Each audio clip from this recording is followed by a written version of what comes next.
Welcome to the Buildmate podcast. आज मैं दोबारा मिस संगीता विज के साथ बैठा हूँ। आज हम कुछ यूनिक टॉपिक्स पे बात करेंगे। Sangeeta ji, good morning. Good morning Rishabh. Welcome back again and always a pleasure. I was just going to say it is always a pleasure to actually talk to you. सबसे पहले मैं आपसे ये पूछना चाहता हूँ कि मैम, कोई भी इंडिविजुअल नया हाउस बिल्डर जो होता है उसके लिए सही प्रोसेस क्या है स्टेप बाय स्टेप अपना घर बनाने के लिए शुरुआत में? देखिए, अगर हाउस ओनर, सबसे पहले तो उसको आर्किटेक्ट की ज़रूरत है जो नक्शा बनाए। Ground floor, first floor, third, second floor पे क्या बनना है जी, एलिवेशन कैसे होंगे और कितना FAR आप अलाउड है आपको जी, फ्लोर एरिया रेशो, या कितना आपको बिल्ड करना अलाउड है गिवन लोकेलिटी में या गिवन स्टेट में। जी, आर्किटेक्ट वो सब रूल्स जानते हैं, उसके हिसाब से आपके नक्शे बनाते हैं और उनको पास करवाते हैं अथॉरिटीज़ से। जी, next he needs to hire a structural engineer जो बिल्डिंग का स्ट्रक्चर डिज़ाइन करेंगे, जी, बताएंगे आपको कि कैसी फाउंडेशन, कैसे कॉलम, कैसी बीम्स होनी चाहिए, जी, स्लैब कितनी थिक होगी, सरिया कितना आएगा, जी, और उन ड्राइंग्स के बेसिस पे फिर आप एक कॉन्ट्रैक्टर हायर करेंगे जी, जो कि वो ड्राइंग्स यूज़ करके कंस्ट्रक्शन करेगा। जी। Ma'am, what about that home owner जिसके पास इन चीज़ों का बहुत बड़ा बजट नहीं है घर बनाने का, शायद 2 या 3 बेडरूम का ही सिंपल सा घर बनाना है उसको, और उसका पूरा बजट सेंट्रिक है इस चीज़ में कि ठेकेदार को कितना पैसा देना है और माल के लिए कितना पैसा खरीदना है। तो कई लोग इस तरीके में इस छोटे सेटअप के अंदर आर्किटेक्ट हायर करने में कतराते हैं या प्रोफेशनल की हेल्प लेने में कतराते हैं। फिर ऐसे इंसान को क्या ध्यान रखना चाहिए? देखिए, 2 बातें हैं ऋषभ। मैं ये कहना चाहती हूँ कि अगर तो हम बिल्कुल ही लो कैटेगरी देख रहे हैं, जो समझिए 100 गज से भी कम छोटे प्लॉट्स हैं जी, और छोटी कंस्ट्रक्शन करना चाह रहे हैं, 1 मंजिल 2 मंजिल का मकान बनाना चाह रहे हैं, वो लोड बियरिंग कंस्ट्रक्शन में जा सकते हैं, जी, जिसको कि ईंटों की दीवारों पे कंक्रीट की छत डाल के बनाया जाता है। जी, उसमें क्या ध्यान रखने की ज़रूरत है कि आपका कोई भी कमरा जो है वो 3 से 4 मीटर से ज़्यादा बड़ा ना हो। जी, 3 से 4 मीटर अगर आपके किसी कमरे का साइज़ है, जैसे 3 बाय 3 मीटर, 10 बाय 10 फुट या 12 बाय 12 फुट, जी, वहाँ तक ये आपकी 1 ईंट की दीवार जो है वो लोड बेयरिंग स्ट्रक्चर जी, बन सकता है। जी। कम से कम 9 इंच की 3 दीवार हो। मंजिल तक, हाँ, कम से कम 9 इंच की 3 दीवार। मंजिल तक वो अर्थक्वेक रेजिस्टेंट बनाया जा सकता है। जी, उसको अर्थक्वेक रेजिस्टेंट बनाने के लिए लिंटल लेवल पे जो दरवाजे या खिड़कियां होती हैं, जो ऊपर का लेवल होता है, ऊपर का जो लेवल है, जी, उसमें एक कॉन्टिन्यूस बैंड दे दिया जाता है। जी, कम स्टील से का, कम 6 इंच का कंक्रीट बैंड हो, कंक्रीट का बैंड, और ओके, उसमें रीइंफोर्समेंट हो, जी, और वो छोटी बीम होती है समझ जिसको गया कि वो राइट, छोटी बीम जो है वो कॉन्टिन्यूस सारी दीवारों में उसको रन करते हैं। जी, तो एक वो लिंटल बैंड हो जाता है, जी, और प्लिंथ लेवल पे हम एक बैंड दे देते हैं, जी, और ऐसा ही बैंड जो है आपका अगले फ्लोर की लिंटल पे भी आ जाता है। जी, तो ये एक तरह से दीवारों को पकड़ के रखने का काम करता है। अर्थक्वेक में जब बिल्डिंग हिलती है जी, तो गिरेंगी नहीं दीवारें, स्ट्रेंथनिंग आ जाएगी उनके अंदर, ड्यूरेबिलिटी आ स्ट्रेंथन जाएगी। करने का काम करता है। नहीं, ये बहुत अच्छा आपने आइडिया दिया ma'am. In fact I think this will be very useful, specially उन लोगों के लिए जो आर्किटेक्ट्स को इन्वॉल्व नहीं करते या इंजीनियर्स को इन्वॉल्व नहीं इसमें करते। सिर्फ एक ही बात का ध्यान रखना ज़रूरी है कि दीवार कम से कम 1 ईंट मोटी ज़रूर हो, जो 9 इंच की दीवार जिसे हम बोलते हैं, जी, तो 9 इंच की थिकनेस मिनिमम होनी ज़रूरी है। साइडवेज रखते हैं तो 2 ईंट लगती हैं, 4.5 इंच की दीवार नहीं दीवार चलेगी। पे नहीं चलता है जी, ये। जी, और दूसरी बात ये कि दीवार के ऊपर दीवार आनी चाहिए। ओके, आप ऐसा नहीं कर सकते कि नीचे आपने दीवार कहीं रखी थी, ऊपर के फ्लोर में आपने कहीं और दीवार रखी की है। लोकेशन शिफ्ट कर दी, ओके, वो नहीं करना है। हाँ, क्योंकि लोड दीवारों पे ही आ रहा है। हाँ जी, हाँ जी। और वो उसकी डिस्टेंस ज़्यादा नहीं होनी चाहिए, जैसे हाँ आपने जी। बताया। Okay, great. मैम, अगला सवाल ये है कि क्या हम एक बिल्डिंग को एक्चुअली अर्थक्वेक प्रूफ कर सकते हैं, और अगर हाँ तो ये लोग समझते हैं कि ऐसा करना बहुत कॉस्टली होगा शायद, तो ये कितना, इन दोनों बातों में क्या चीज़ सच है और कितना मतलब डिफरेंस देखिए, है दोनों बातों में? एक्चुअली जो बिल्डिंग है जी, वो अर्थक्वेक रेजिस्टेंट बनाई जा सकती है जी, थ्रू प्रॉपर इंजीनियरिंग। जी, और आप उसकी प्रोबेबिलिटी कम कर सकते हैं गिरने की या डैमेज होने की जी by installing dampers, by installing base isolation systems which are definitely जी। एक्सपेंसिव। और अभी इंडिया में बहुत कमर्शियल लेवल पे इनका प्रोडक्शन चालू नहीं हुआ है, नहीं हो रहा इसलिए है। थोड़े महंगे भी हैं। ओके पर जैसा हम जापान में या लॉस एंजलिस में या और न्यूजीलैंड वगैरह में देखते हैं, जी वहाँ लोग जितनी हाई राइज बिल्डिंग्स बना रहे हैं उनमें ये डिवाइसेस लगाते हैं, जी। मैंडेटरी है वहाँ पर। जी और उससे क्या रहता है कि आपका 9 का रिक्टर स्केल भी इतना बिल्डिंग्स को प्रभावित नहीं नहीं कर करता, पाता। उसमें कोई डैमेज नहीं आता बिल्डिंग में। हालांकि अर्थक्वेक प्रूफ बिल्डिंग कहना जो है किसी को भी मैं समझती हूँ शायद सही नहीं है। द राइट जी। Term is earthquake resistant. हाँ, I know what you mean. कोई भी चीज़, किसी भी चीज़ की 100 प्रूफ तो हाँ कुछ भी नहीं होता, 100% हाँ प्रूफ। तो what are the wrong practices जो आपको यूजुअली देखने को मिलती हैं, और वो छोटी छोटी मिस्टेक्स ऐसी किस तरीके की होती हैं जिनमें काफ़ी बड़ा इम्पैक्ट भी आता है? आपने कई बार देखा होगा कि कोई छोटी गलती हो जाती है, फॉर एग्जांपल वाटर प्रूफिंग या वट जिसकी वजह से बाद में बहुत हर्जाना लोगों को भुगतना पड़ता है अपने घरों में। देखिए, आजकल बहुत ऑडिट कर रहे हैं हम लोग, जी। बहुत रिव्यूज़ कर रहे हैं। जी तो जो सबसे मेजर बात मेरी नज़र में आई है वो है corrosion, okay. which is happening very very extensively in most buildings that we've corrosion been of to. steel. Corrosion of steel could be avoided from day one Okay. if they had used water which was construction friendly. सारा ground water construction friendly नहीं होता। जी उसमें अगर chloride की मात्रा बहुत ज़्यादा है या सल्फेट की मात्रा बहुत ज़्यादा है जी तो उसको कंक्रीट बनाने के लिए या कंक्रीट की क्योरिंग के लिए जी इस्तेमाल करना गलत है। ओके। वो प्रोहिबिटेड है एक तरीके से।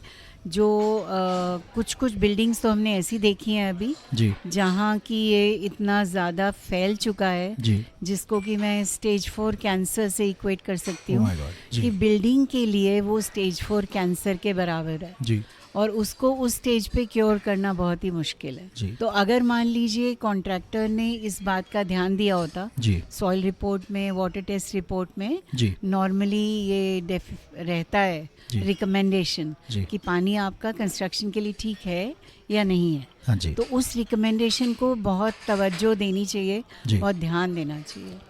मैम, कई लोग तो वाटर टेस्ट भी नहीं कराते, सॉइल टेस्ट भी नहीं नहीं, कराते पर सॉइल टेस्ट रिपोर्ट में भी लिखा रहता है नॉर्मली कि ये जो चीज़ें- अच्छी सॉइल इन्वेस्टिगेशन जी। एजेंसीज हैं हाँ जी वो आपको बताती हैं जी। कि आपका ग्राउंड वाटर कंक्रीटिंग के लिए सूटेबल है या नहीं है। मैम, आजकल बहुत फार्म हाउसेस बन रहे हैं और ज़्यादातर ग्राउंड वाटर ही यूज़ होता है।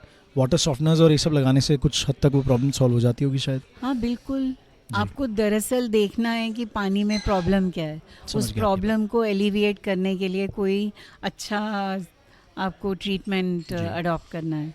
मैम, अब कुछ कॉमन मिथ्स हैं कंस्ट्रक्शन में, एक एक करके आपसे डिस्कस करना चाहता हूँ। सबसे पहले ये है कि ज़्यादा सरिया लगाने से ज़्यादा स्ट्रेंथ आएगी मेरी बिल्डिंग में।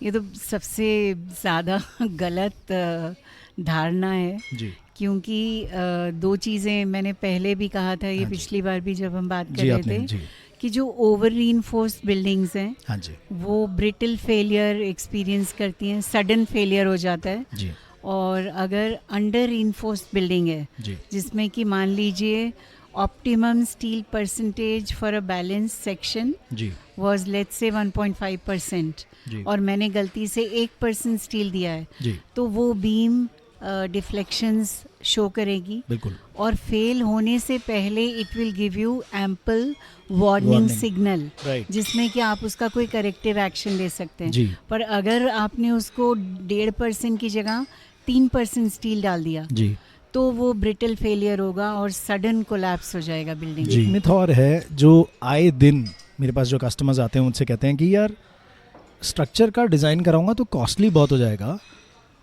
आर्किटेक्ट्स और इंजीनियर्स को अफोर्ड ही कौन कर सकता है? क्या ये एक्चुअली सच है कि आर्किटेक्ट या इंजीनियर को अफोर्ड करना इतना एक्सपेंसिव है आजकल? देखिए, मैं इसको कम्प्लीटली डिफरेंट अप्रोच से हैंडल करना चाहूँगी। हाँ जी, व्हाई नॉट, प्लीज कि यदि मेरी शरीर में जी कोई प्रॉब्लम है तो उसको इन्वेस्टिगेट करने के लिए यदि मैं डॉक्टर ना लूँ और मैं ये सोचूं कि मैं सीधा हॉस्पिटल में जाऊं और अपना मैं ट्रीटमेंट चालू करा दूं, या फिर सेल्फ या मेडिकेशन कर लूं। एंडोस्कोपी करा लूं, या मैं सेल्फ मेडिकेशन ले लूं, Yeah. या मैं हार्ट की सीधा सर्जरी करा लूं। Yeah. तो ऐसा तो कभी नहीं होता। जी अगर बिल्डिंग में कोई प्रॉब्लम है तो उसका सॉल्यूशन तो आपको डॉक्टर ही बता पाएगा। तो स्ट्रक्चरल इंजीनियर क्या है? बिल्डिंग का डॉक्टर है। जी आर्किटेक्ट क्या है? जो कि बिल्डिंग लेआउट का, एस्थेटिक्स का, वेंटिलेशन का एक्सपर्ट है। जी बिना आर्किटेक्ट के पास गए आप जो भी बिल्डिंग बनाएंगे उसमें कहीं ना कहीं कोई फंक्शनल डिस्क्रिपेंसी रह जाएगी, मिसमैच रह जाएगा, और जी। पूरी उम्र आपको उसका अफसोस होगा जी कि वो थोड़े से पैसे बचा के आपने शायद गलत काम किया। जी इसमें एक कैच है कि कई आर्किटेक्ट्स या इंजीनियर्स परसेंटेज ऑफ कॉस्ट पे चार्ज हाँ, करते हैं। राइट। तो उसमें क्लाइंट को शायद ऐसा लगता है कि जब बिल्डिंग की कॉस्ट बढ़ती है तो उस आर्किटेक्ट के पैसे भी बढ़ जाते हैं। जी तो वो एक शायद ऐसी फीलिंग होती है क्लाइंट को जी कि भाई क्लाइंट आर्किटेक्ट शायद कॉस्ट बढ़ाने के चक्कर में है। जी तो उसको अरेस्ट करने के लिए आप उसको कैप कर सकते हैं। जी तो हम पर स्क्वायर फुट पे कैप कर सकते हैं उसको Right. कि मान लीजिए आप 10,000 स्क्वायर फुट बनाने वाले हैं, जी तो आर्किटेक्ट मान लीजिए 20 रुपए स्क्वायर फुट या जी। 30 रुपए स्क्वायर फुट आपसे लेना चाहते हैं। जी तो वो एक रीजनेबल फिगर जो आपको लगती है आप डिस्कस करिए, नेगोशिएट करके एग्री कर लीजिए, जी सो दैट वो आपके दिमाग में जो एक बैक ऑफ द माइंड डर है कि आर्किटेक्ट को इन्वॉल्व करके आपकी कॉस्ट बढ़ जाएगी, जी वो एक ख़त्म हो जाएगा। जी plus architect will definitely be able to add value. या आपका घर सुंदर हो, लेटेस्ट ट्रेंड हो, उसमें लेटेस्ट मटेरियल्स लगे हों, और प्रोफेशनल्स को हायर और करने की इम्पोर्टेंस तो हमने professionals को hire लास्ट करेंगे। टाइम डिस्कस किया भी और था। स्ट्रक्चरल इंजीनियर आप अच्छा लेंगे तो जी। आपका घर सेफ तो बनेगा। मैम स्ट्रक्चर इंजीनियर के लिए, जैसे अब आप आर्किटेक्ट की हम कॉस्ट बात कर रहे हैं, स्ट्रक्चर इंजीनियरिंग में यूजफुल फैक्टर्स तो हमें पता है, बट उसकी कॉस्ट क्या बनती होगी? जैसे अगर एक 10,000 स्क्वायर फीट का घर है, lavish home हो जाता है 10,000 का तो। कॉस्ट उसकी शायद 0.5% या 1% से ज़्यादा नहीं जी। होती। स्क्वायर तो फुट में बात करें तो आजकल 4-5 रुपए 6 रुपए 4-5 रुपए में हमारा स्ट्रक्चर डिज़ाइन होता है, तो which is not a very exorbitant fees to be honest. तो कस्टमर्स को डेफिनेटली ये करना चाहिए। मैम दिल्ली में बिल्डिंग्स क्लोजली पैक्ड होती हैं कई एरियाज़ में, और एक ये मानना है कि मेरी बिल्डिंग कभी नहीं गिरेगी अर्थक्वेक में क्योंकि हमारी बिल्डिंगें आपस में चिपकी हुई हैं, जिसकी वजह से अर्थक्वेक प्रूफिंग की मुझे ज़रूरत नहीं है। और अगर आपके पड़ोसी ने बिल्डिंग तोड़ के नहीं बनाई तो, और आपकी बिल्डिंग बिना बेसमेंट की है और उसने विद बेसमेंट बिल्डिंग बनाई तो वो नहीं देख आपकी रहा बिल्डिंग टिल्ट भी हो सकती है। मैं तो बस ये देख रहा हूँ हमारी और दीवारें जुड़ी हुई हैं। आपकी दीवार उसकी दीवार से जुड़ी हुई नहीं है, जी कोई कनेक्शन नहीं है उनका, जी। वो आपस में साथ में खड़ी हैं। जी और अगर उसी डायरेक्शन में अर्थक्वेक आया जी तो डेफिनेटली उस डायरेक्शन में बिल्डिंग को ज़्यादा स्टिफनेस मिलेगी। जी। बट अगर उसके 90 डिग्रीज पे अर्थक्वेक आया तो जी अर्थक्वेक तो आपसे पूछ के नहीं आने वाला है कि कौन सी डायरेक्शन में रेजोनेंस आएगा। इफेक्ट और कैटास्ट्रॉफिक नहीं, होगा। जब भी बिल्डिंग मूव करती है जी ऐसा नहीं है कि वो सिर्फ एक ही डायरेक्शन में आता है। जी।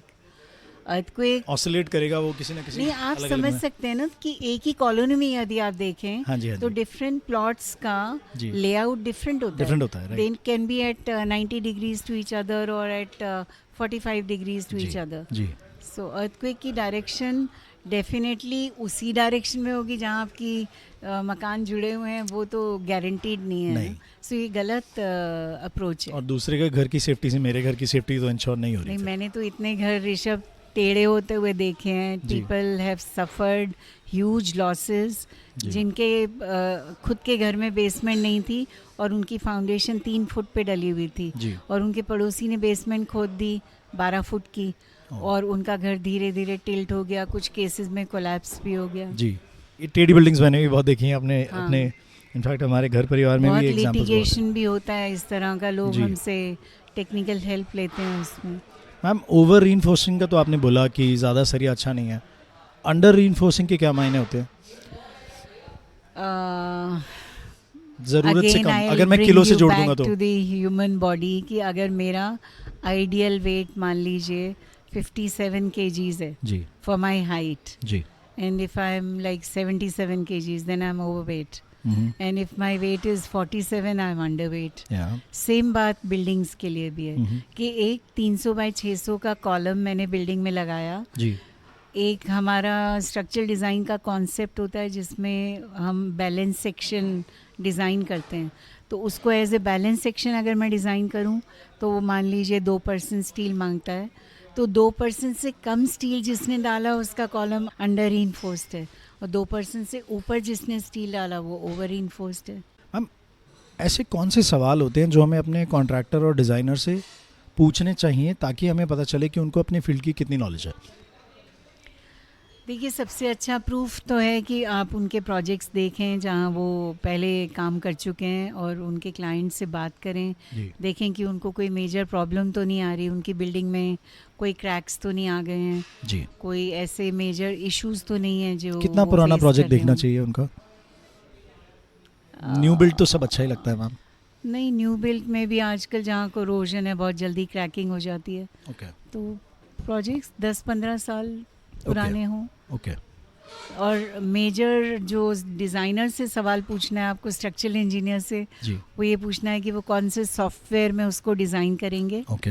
और मान लीजिए स्टैट प्रो में या ई टैब्स में डिज़ाइन करेंगे, या तो उसका लेटेस्ट वर्जन है या नहीं है सॉफ्टवेयर का, ओके। वो चेक करना ज़रूरी है। जी। दूसरी बात ये जानना ज़रूरी है कि वो अर्थक्वेक के कोड्स कौन से इस्तेमाल करेंगे। ओके। 2016-17 में हमारा जो अर्थक्वेक कोड है उसका लेटेस्ट रिवीजन आया था, हाँ जी। तो क्या वो लेटेस्ट रिवीजन पे काम करेंगे या नहीं। ओके।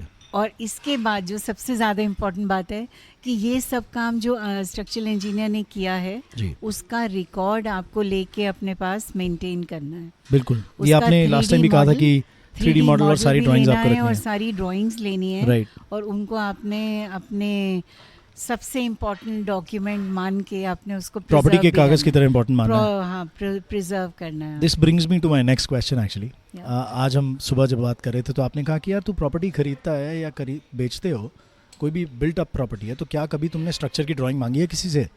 तो how important do you think that is through the ages of time? क्योंकि आज प्रॉपर्टी खरीदी तो हो सकता है मैं अपने बच्चों को देके जाऊँ या इवन मेरे ग्रैंड चिल्ड्रन यूज़ करें उसको, तो you keep mentioning the importance of taking the structural drawings with the property.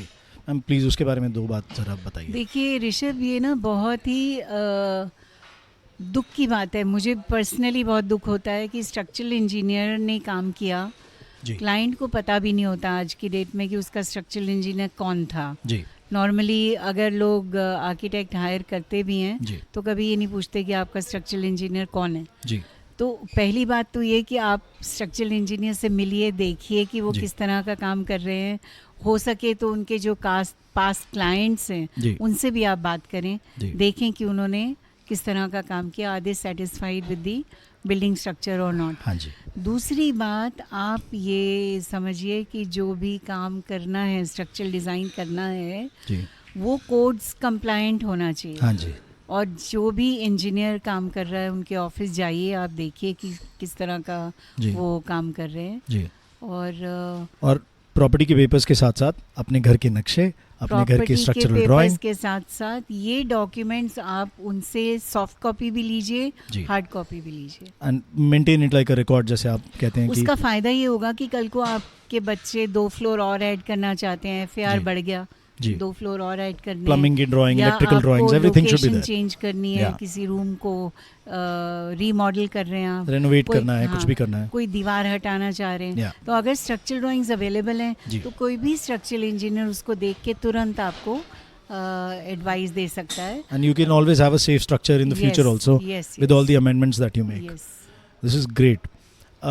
Ma'am, lastly, please share some good innovative construction techniques or practices that you may have seen abroad or which have been adopted from the other parts of the world in India Okay, now. let's not go abroad. I think India में ही अभी Okay. Steel बहुत अच्छे level पे use होना शुरू हो गया है। जी। तो स्टील में मुझे ये एक एडिशनल कंफर्ट लेवल लगता है कि क्वालिटी जो है और Improve जो होती जा रही है। स्ट्रेंथ है, जी। ये स्ट्रेंथ गारंटीड है। जी। अगर मेरा स्टील 550 न्यूटन पर mm² का है, Yeah. तो मुझे 550 न्यूटन पर mm² वहाँ मिल जाएगा, इसमें मुझे 1% भी डाउट नहीं है। जी। बट व्हेन वी से M35 concrete, I am never really sure कि वो साइट पे M35 बन गया था या नहीं बन गया। साइट मिक्सिंग के दौरान। जी। साइट में, तो वो कंक्रीट में समहाउ अभी इंडिया की इंडस्ट्री में उतना रिलायबिलिटी फैक्टर नहीं आ पाया है। तो स्टील की जो कंस्ट्रक्शन हम लोग कर रहे हैं आजकल, कॉम्पोजिट बिल्डिंग्स हैं, बीम और कॉलम स्टील के होते हैं, जी फाउंडेशन कंक्रीट की होती हैं, जी और कंक्रीट के ही पेडेस्टल बनते हैं, उनमें स्टील के कॉलम खड़े हो जाते हैं, जी स्टील की बीम्स खड़ी हो जाती हैं, जी और जो फ्रेम्स हैं, जो स्लैब्स हैं, वो हम डेकिंग शीट लगा के एक लेयर रिइंफोर्समेंट की डाल के और कंक्रीट डाल के फ्लोर बना देते हैं। कॉम्पोजिट स्टील स्ट्रक्चर्स हाँ, काफ़ी अच्छे बनने लगे हैं। बहुत बनने 0.8 mm की डेकिंग शीट लगती है हाँ उसके जी, अंदर, और हाँ बहुत सारा ये तो बड़े स्पैन्स के जी। लिए और इंडस्ट्रियल कमर्शियल में ये काम चल रहा है। जी और इसके अलावा रेजिडेंशियल में आजकल लोग LGFS में काम कर रहे हैं, okay light gauge frame steel construction, okay जिसमें कि हाई स्ट्रेंथ स्टील होता है और LGFS हल्का स्टील होता है, ओके और उसको लोग 3 मंजिल के मकान आराम LGFS से में बन बना जाता रहे है हैं, और उसका। ख़ासतौर पे हिल्स में इसका बहुत एडवांटेज मिल रहा है। ओके मैम, कंक्रीट के लिए ना सीमेंट कंपनीज भी बोलती हैं कि जो साइट मिक्सिंग होती है that is better compare to RMCs, and this is a नहीं, फैक्चुअल। मैं आपको फैक्चुअल बता रहा हूँ कि जितने भी टेक्निकल डिपार्टमेंट्स हैं, भले any cement company that you name, they contest on site that site mixing is better. अब maybe that is to stem from the fact कि उन्हें सीमेंट बेचनी है वहाँ, हो सकता है कि उनका प्रोडक्ट वहाँ जाना है, शायद वो इसलिए उसको प्रोफेस करते हैं कि आप साइट मिक्सिंग करिए rather than going for an RMC। But what do you think is a good way to go? जहाँ RMC की एक्सेस है, जहाँ बड़े ट्रक्स जा सकते हैं, तो शायद वहाँ RMC प्रेफर करनी चाहिए लोगों को with cube cast tests and everything. देखिए, मैं तो स्ट्रक्चरल इंजीनियर हूँ, मुझे लगता है कि मुझे अंत में जो क्लाइंट को कंक्रीट दिए मिला जी वो अच्छा होना चाहिए। राइट साइट पे अगर आप उसको मिक्स करना चाहते हैं, आप अपना बैचिंग प्लांट लगाइए, अपनी मैन पावर को ट्रेन करिए, उन्हें समझ गया। सिखाइए कि कैसे अच्छा कंक्रीट बनाना है। जी अगर वो ये सीख जाते हैं और वो M35 को इतना बढ़िया बना देते हैं कि जी। उसका एक भी टेस्ट M38 M40 से कम नहीं जाता, जी तो I am happy.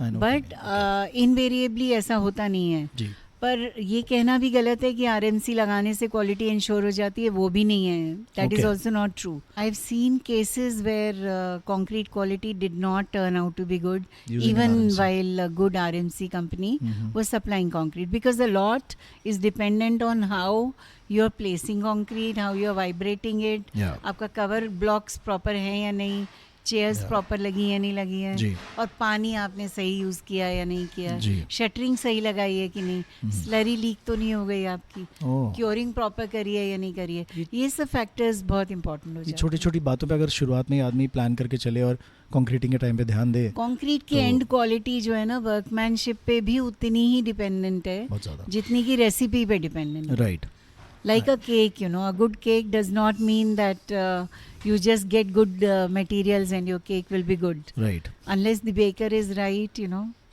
I know what your you mean. cake can be a disaster. Yeah, this Yes. is kind of like materials companies advertising their materials and the superiority of their materials Yes. on TV and on हाँ, other मतलब हाथी platforms.